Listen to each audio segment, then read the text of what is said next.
할렐루야. 하나님을 예배하는 여러분들에게 하나님의 인도와 또한 충만하심이 넘치기를 소망합니다. 기도하겠습니다. 아버지 하나님, 우리를 자녀로 택해 주시고 하나님 앞에 무릎 꿇음으로 이 하루를 시작하게 하심을 감사합니다. 오늘도 하나님, 우리에게 주어진 이 하루 복되고 행복한 삶을 살기를 원합니다. 그러기 위해서는 나의 힘이 아니라 하나님의 도우심이 필요합니다. 나의 삶은 하나님께 달려 있습니다. 하나님께서 인도하시는 대로 순종하기를 원하며 또 하나님께서 인도하시는 대로 가기를 원합니다. 아버지 하나님, 우리의 삶을 주장하여 주시고 오늘도 이끌어 주셔서 우리의 삶이 하나님과 동행함으로 가장 복된 삶, 가장 즐거운 삶이 되게 하여 주시옵소서. 아버지 하나님, 오늘도 하나님 앞에 기도하며 하나님께 의지할 때에 하나님 도움을 더하여 주시고 또한 힘을 더하여 주셔서 우리의 삶이 하나님의 능력이 넘치는 삶이 되게 하여 주시고 또 우리에게 필요한 지혜를 더하여 주셔서 오늘도 지혜로 모든 것을 해결하고 또 하나님의 능력으로 모든 것을 이기는 삶을 살아갈 수 있도록 도와주옵소서. 예수 그리스도의 이름으로 기도하옵나이다. 아멘. 다 함께 찬송가 218장 찬양 드립니다.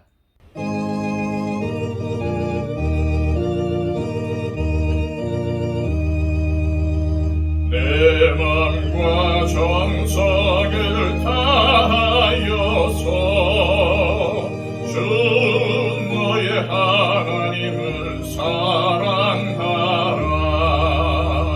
내 몸을 아끼고 사랑하듯 형제와 이웃을 사랑하라.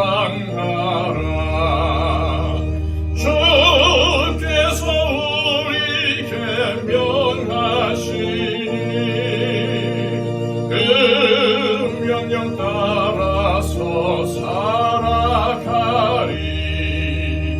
널 미워 해치는 원수라도 언제나 너그럽게 사랑하라.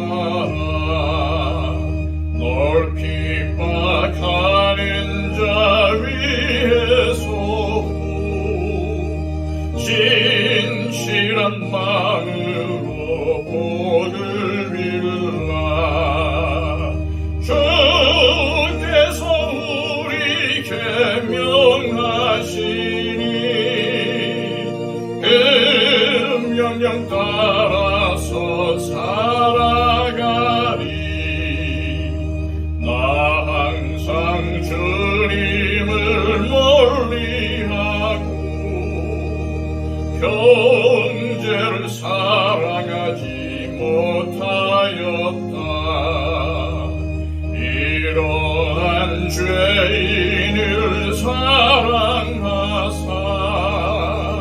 주께서 몸버려 죽으셨다.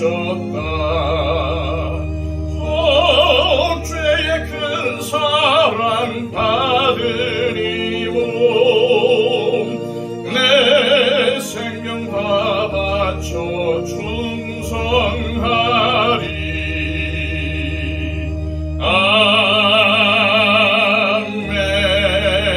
아멘.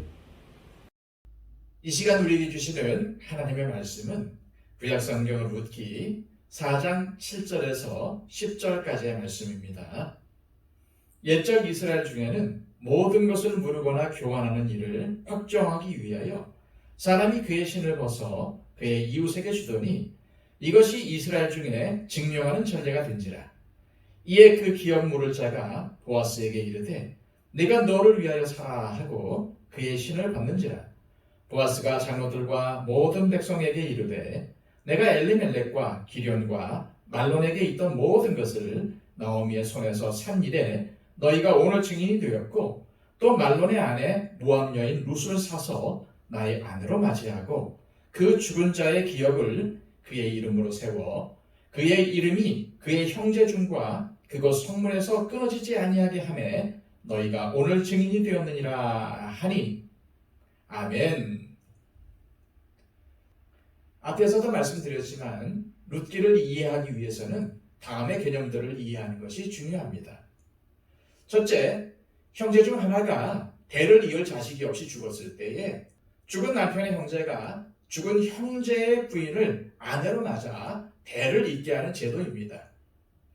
이 결혼 제도는 나오미가 고향인 베들레헴으로 돌아가려고 할 때 두 며느리에게 했던 말에 잘 나타나 있습니다. 나오미는 두 며느리에게 내가 너희들의 남편감이 될 수 있는 자식을 낳아줄 형편도 안 되고 설령 자식을 낳는다 할지라도 자랄 때까지 기다릴 수는 없지 않느냐라고 하면서 그러니 고향으로 돌아가서 새 남편을 맞아 행복하게 살라고 했습니다. 여기서 우리는 나오미가 이 결혼 제도를 염두에 두고 두 며느리에게 말했다는 것을 알 수 있습니다. 둘째는 헤세드입니다. 이 헤세드는 변함없는 사랑, 자비, 은혜 등을 뜻합니다. 예를 들어 보아스가 룻에게 은혜를 베푸는 모습에서 이 헤세드의 정신이 드러나고 있습니다. 또한 룻도 시어머니인 나오미에게 은혜를 베풀었습니다. 그녀는 시어머니를 따라 베들레헴에까지 왔고 그 시어머니를 잘 섬겼습니다. 나오미 역시도 룻의 행복을 도왔지요. 이런 모든 과정들이 다 헤세드가 실현되는 모습입니다. 물론 우리는 이 모든 과정을 주관하시는 하나님의 헤세드를 만날 수 있습니다. 세 번째로는 기업 물을 자, 즉 고엘 제도입니다. 이것은 친족 중 하나가 큰 어려움에 놓였을 때 가까운 친족이 도와줌으로써 공동체의 결속을 강화하고 한 가정을 구원하려는 의도에서 제정이 된 것입니다. 예를 들어 어떠한 사람이 부득이한 사정으로 땅을 팔게 되면 그 사람의 가까운 친족이 그 땅을 대신 사서 본 주인에게 되돌려 주거나 억울하게 죽었을 경우 원수를 대신 갚아주거나 부득이하게 종이 된 사람을 다시 사서 그를 자유롭게 해주는 경우 등을 말합니다. 그런데 룻기에서는 앞에서 언급한 이 세 가지가 잘 어우러져 절묘한 맛을 내고 있습니다. 이것들이 평범한 사람들의 삶 속에서 감동을 주는 모습으로 나타나고 있는 것입니다.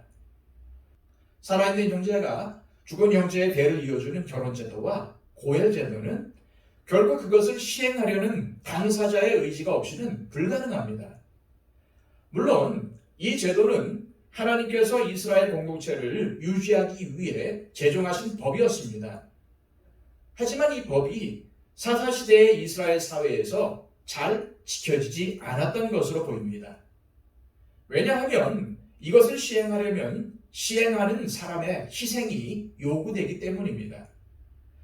실제로 보아스보다 고엘 자격이 우선순위에 있던 친족이 자신에게 올 경제적인 손실을 이유로 그 의무를 포기하지 않았습니까? 더구나 포기한 후에 그가 한 행동을 보십시오. 자, 7절과 8절 말씀입니다. 옛적 이스라엘 중에는 모든 것을 무르거나 교환하는 일을 확정하기 위하여 사람이 그의 신을 벗어 그의 이웃에게 주더니 이것이 이스라엘 중에 증명하는 전례가 된지라. 이에 그 기업 물을 자가 보아스에게 이르되 네가 너를 위하여 사라 하고 그의 신을 벗는지라.